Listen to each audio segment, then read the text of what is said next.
Saint-Pierre and Miquelon, officially the Territorial Collectivity of Saint-Pierre and Miquelon, is a self-governing territorial overseas collectivity of France in the northwestern Atlantic Ocean, located near the Canadian province of Newfoundland and Labrador. The archipelago of 8 islands, Saint-Pierre and Miquelon, is a vestige of the once vast territory of New France. Its residents are French citizens. The collectivity elects its own deputy to the National Assembly and participates in senatorial and presidential elections. It covers 242 square kilometers, or 93 square miles, of land and had a population of 5,819 as of the January 2022 census. Saint-Pierre and Miquelon is an overseas country and territory, OCT, of the European Union, although not an integral part of it.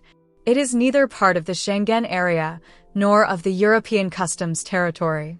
On the other hand, Saint-Pierre and Miquelon is part of the Eurozone, and its inhabitants have European Union citizenship. The territory is also part of the Regional Joint Cooperation Commission, Atlantic Canada Cooperation, and the Northwest Atlantic Fisheries Organization.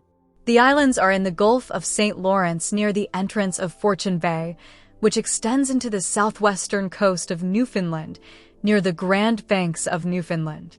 Saint-Pierre is 19 kilometers, or 10 plus a half nautical miles, from Point May on the Burin Peninsula of Newfoundland and 3,819 kilometers, or 2,062 nmi, from Brest, the nearest city in metropolitan France.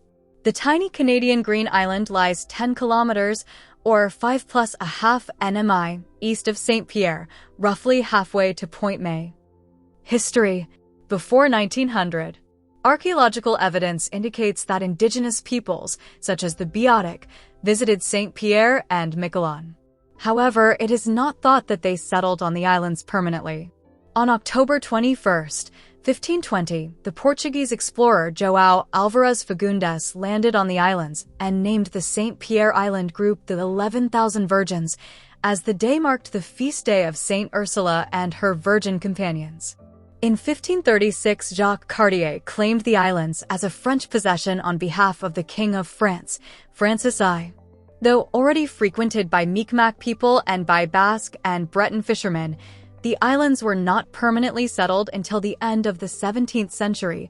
4 permanent inhabitants were counted in 1670, and 22 in 1691. In 1670, during Jean Talon's second tenure as intendant of New France, a French officer annexed the islands after he discovered a dozen fishermen from France encamped there, naming them Saint-Pierre and Miquelon. During King William's War and Queen Anne's War, English forces launched multiple attacks against French colonial settlements on the islands, and by the early 18th century the colonists had abandoned Saint-Pierre and Miquelon altogether. In the 1713 Treaty of Utrecht, which ended the War of the Spanish Succession, France ceded the islands to Britain. The British renamed the island of Saint-Pierre to St. Peter, and small numbers of colonists from Great Britain and Britain's American colonies began to settle on the islands. Under the terms of the 1763 Treaty of Paris, which put an end to the 7 Years' War, France ceded all its North American possessions to Britain, though the British granted fishing rights to French fishermen along the Newfoundland coast, and as part of that arrangement returned Saint-Pierre and Miquelon to France's control. After France entered the American Revolutionary War on the side of the United States and declared war on Britain, a British force invaded Saint-Pierre and Miquelon and briefly occupied them, destroying all colonial settlements on the islands and deporting 2,000 colonists back to France. In 1793, during the French Revolutionary Wars, another British force landed in Saint-Pierre and, in the following year, again deported the French colonial population and tried to establish a community of Anglophone settlers. The nascent British colony was in turn attacked by the French Navy in 1796.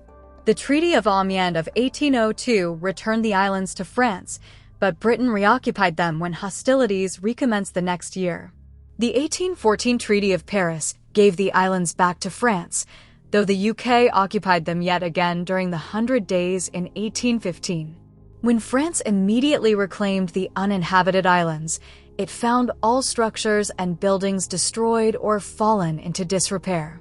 The islands were resettled in 1816 by Basques, Bretons, and Normans, joined by various other peoples, particularly from the nearby island of Newfoundland.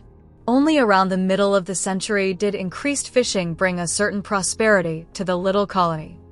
1900 to 1945. In 1903, the colony toyed with the idea of joining the United States, but nothing came of the idea. During the early 1910s, the colony suffered severely as a result of unprofitable fisheries, and large numbers of its people emigrated to Nova Scotia and Quebec. The draft imposed on all male inhabitants of conscript age after the beginning of World War I in 1914 crippled the fisheries, as their catch could not be processed by the older men or the women and children. About 400 men from the colony served in the French military during World War I, 1914 to 1918, 25% of whom died. The increase in the adoption of steam trawlers in the fisheries also contributed to the reduction in employment opportunities. Smuggling had always been an important economic activity in the islands. However, it became especially prominent in the 1920s with the institution of prohibition in the United States from January 1920.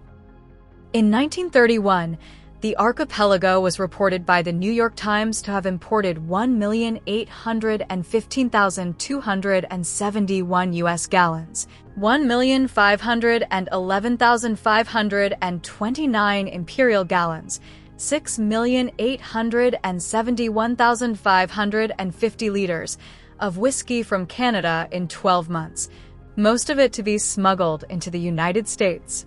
The end of Prohibition in 1933 plunged the islands once more into economic depression.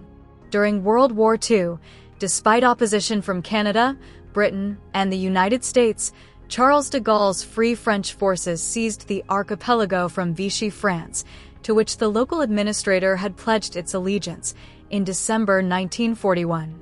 In referendums on both islands, the population endorsed the takeover by Free France by over 98%. After 1945, the colony became a French overseas territory in 1946.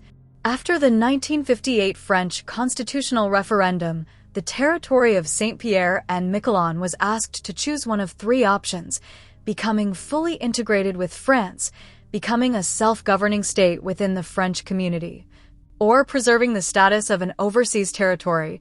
It decided to remain a territory.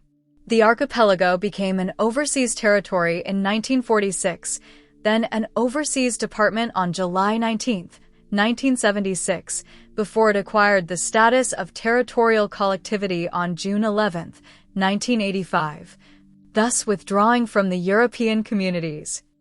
Thanks for watching. Please comment and subscribe if you enjoyed.